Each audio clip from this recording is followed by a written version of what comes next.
Welcome back, guys, to another episode. We are finally in my brand new setup. Clearly, I have no decorations left. We're still getting settled, but I'm really excited to do the early life story of Minerva McGonagall in honor of Maggie Smith's death. It was definitely a character or actor death that I was in no way, any world prepared for, and I knew this one was going to wreck me. I had always viewed her as a mother figure or the ideal mother figure in my life, and closely relating to Harry Potter and wanting to be outside of my own house. That was something I always sought out as a child. So we will be talking about her early life and my time turner theory, and then we will be briefly going over the highlights and my favorite things that happened during the books that we missed in the movies. Since we really kind of know her storyline in the movies and throughout the books pretty well, I thought we would really focus on the early life that we don't get to see in any of the series. But without further ado, let's talk about Minerva McGonagall. It's believed that she was born in 1935, but we're going to get to the time turner theory once we get to the end of her early life. She was a half-blood born from a Muggle father and a witch mother. Isabel Ross was her mother and Robert McGonagall was her father.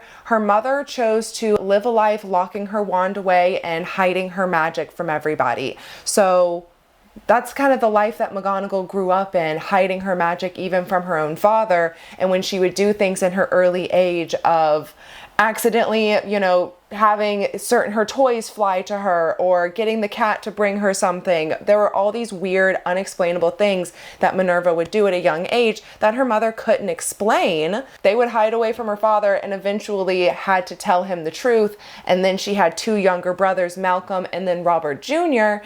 And at that point, her father knew that they all had magical powers and he was a Muggle and the statute of secrecy, and that he had to protect his family to keep them safe. There was a little bit of break in trust between her parents, but her father loved them very much, and Minerva actually had a really close relationship with her father and had a very similar temperament to him. At 11 years old, like everybody else, she had gotten her Hogwarts letter, went to get her wand. It was 9.5 inches. It was fir wood with a dragon heartstring core. Her mother was proud and excited and happy for her to go to Hogwarts, but also very envious that Minerva was going to be able to practice magic freely and openly and not have to hide from the world. At Hogwarts, she was actually a hat stall for 5.5 minutes between Ravenclaw and Gryffindor, which is really funny because Flitwick, who is the head of the house of Ravenclaw, was also a hat stall, but got put in Ravenclaw and she got put in Gryffindor.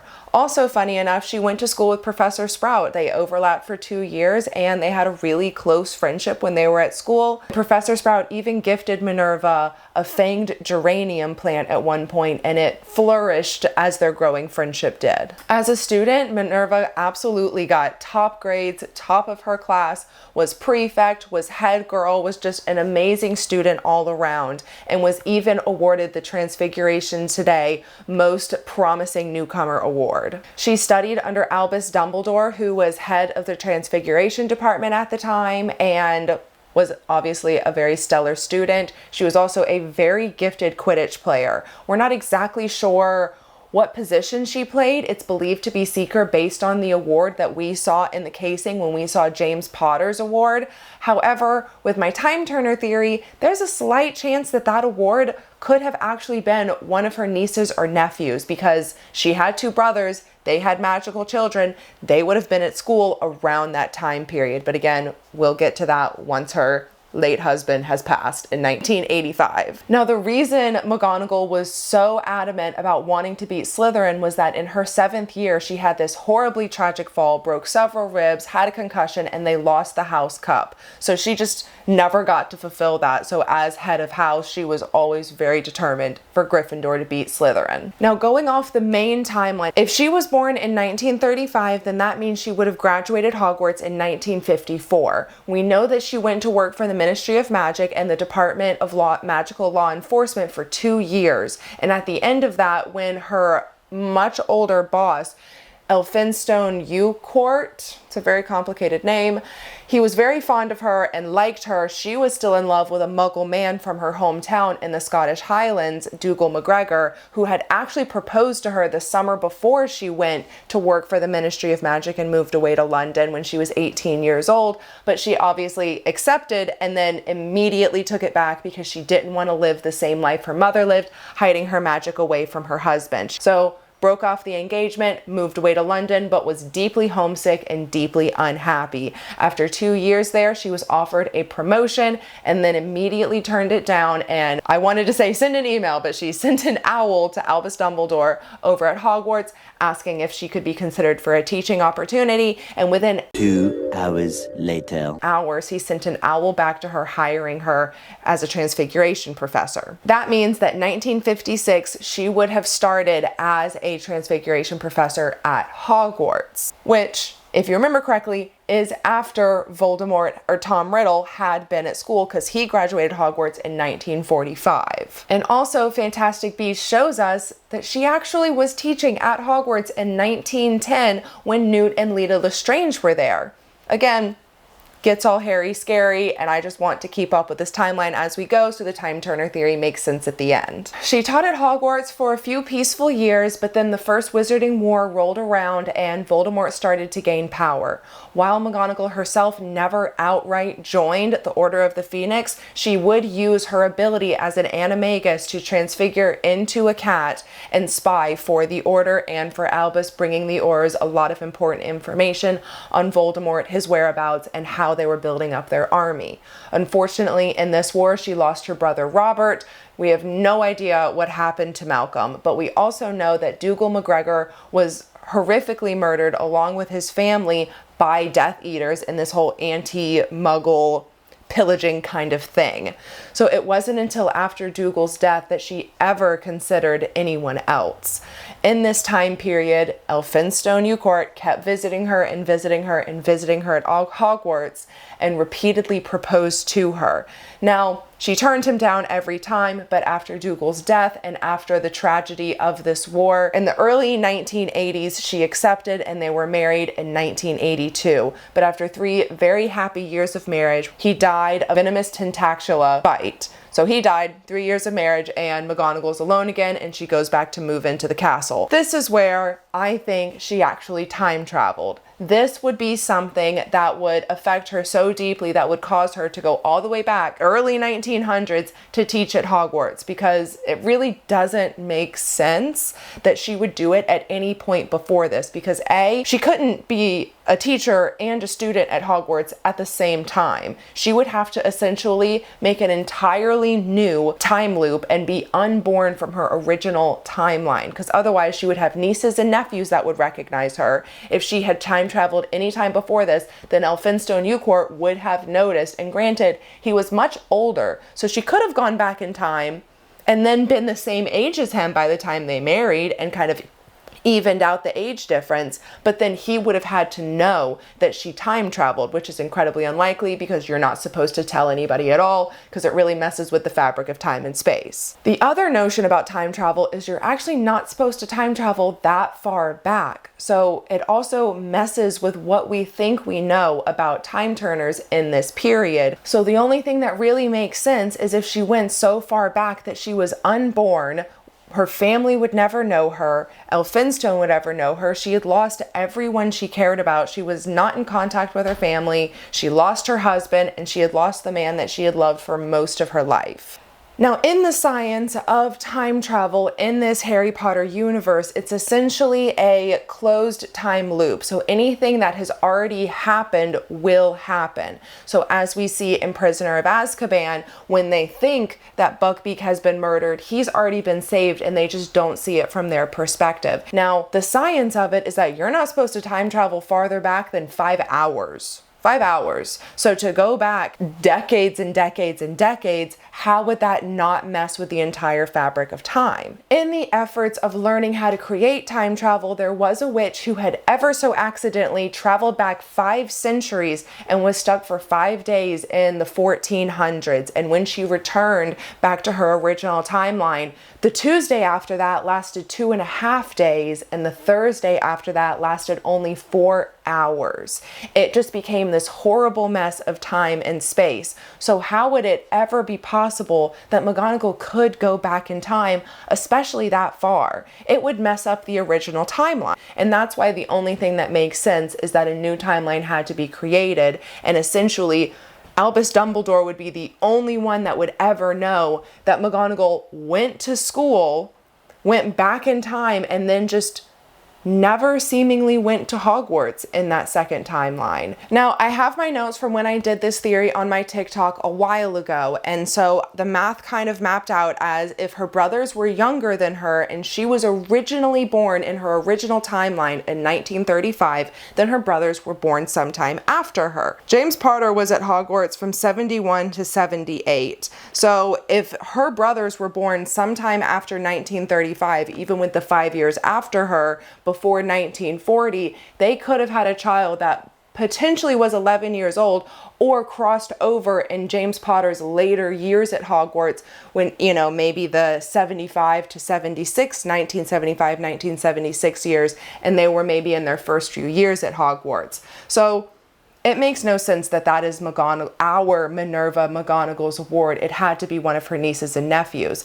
But if her niece or nephew was at Hogwarts at the time enough to earn an award, how would they not recognize their own aunt? How would they not realize that she had been teaching for 20 years at that point? And honestly, all of this stems from one line in Order of the Phoenix where she tells Umbridge in the 95 to 96 school year that she had been teaching for 39 years, which does track to her being born in 1935. So she would have all of the memories of her original timeline, and that would track with her starting teaching at Hogwarts in 1956, but she was Newt Scamander's and Leta Lestrange's professor in 1910. So how does any of that make any sense? And one of the craziest things that I found was actually in a Super Carlin Brothers YouTube video where they had done a theory on how Minerva McGonagall time traveled. And while I violently disagree with everything they said in their theories, and I feel very differently,